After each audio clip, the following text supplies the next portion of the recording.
We're to rock, Is it cold up there? Ireland? It's all right, actually. We've had the mildest January in record. Oh, cool. Yeah. We're good.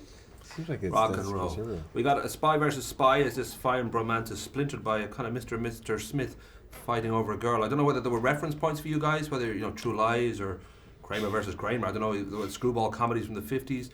Were there certain things you thought about or looked at to get into the mood for this? Yeah, Bad Boys. Looked at Bad Boys.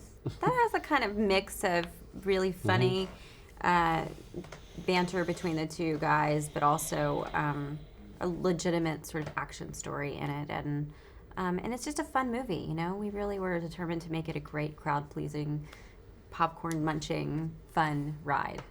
I think if Michael Bay made comedies, it would look like this in the sense that just the hardware in there is very, very smooth. And I'm thinking of FDR's apartment. You've got a glass ceiling on the hall where you can look up to a swimming pool. And I don't know whether there was a sort of a notion of the tone. Where do we go with this? We don't want to turn into Don Simpsons. We don't. We want to have this believable world, and yet at the same time, a very beautiful world.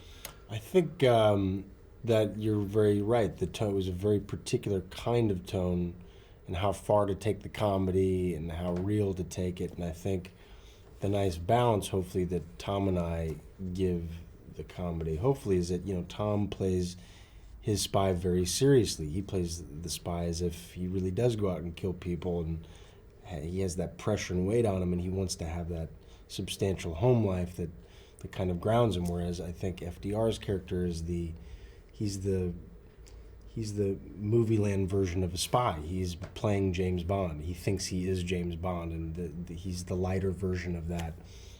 Every kind of boy's fantasy to grow up to be Sean Connery. So that kind of tonally, it's very kind of polar, but it's hopefully there's a good through line. We should say, of course, Tom was hopefully going to be here this morning, but it doesn't feel well. So if you could imitate Tom for some of the questions, that'd be great. Just to allow us some for you. But I was thinking, Lauren, here she. We thought about having like a little soft Lauren realizes in the movie that she might be the Yoko Ono that's going to break up this fine romance. That's Given true. that she's dating both guys knowingly and secretly behind their backs, there was always a danger. Oh, she might turn into back Heather. up just a second. Heather She Mills. doesn't know. There's a good punchline. She doesn't know that they know each other. I Go just ahead. stood on my punchline. Sorry. Well, she kind of knows after a while that they're two guys. That she doesn't know that they know each other, but she knows they're two guys, and that she's both, in love with both of them gradually.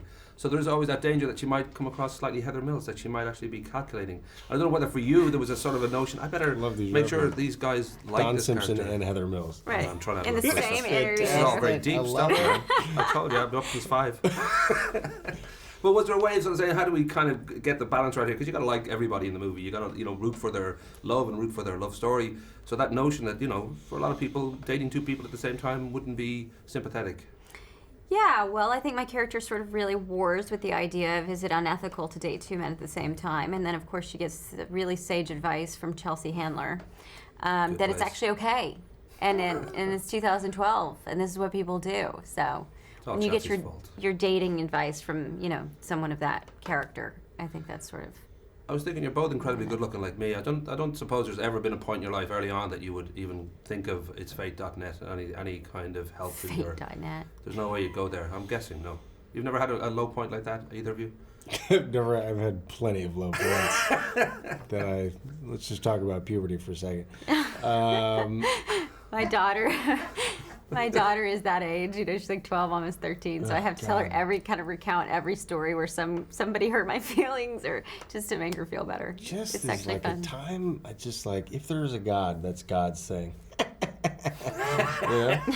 Flipping the old bird. The very last thing, I know, Chris, you said at one point, and it was a kind of an interesting quote, you said, I still assume that any day I'm going to be exposed as a fraud. That, like I once heard Gene Hackman say, the acting police are going to bust in and take away my card.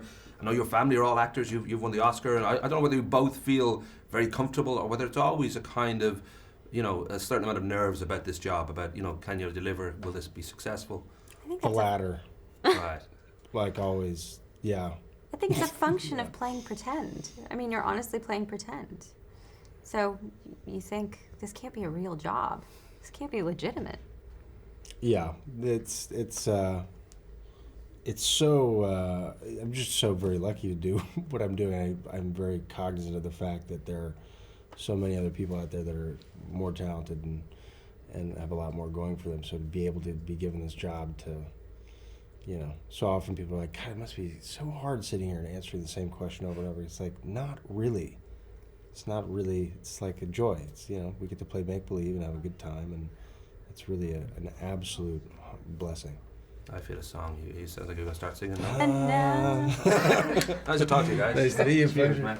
I would like to have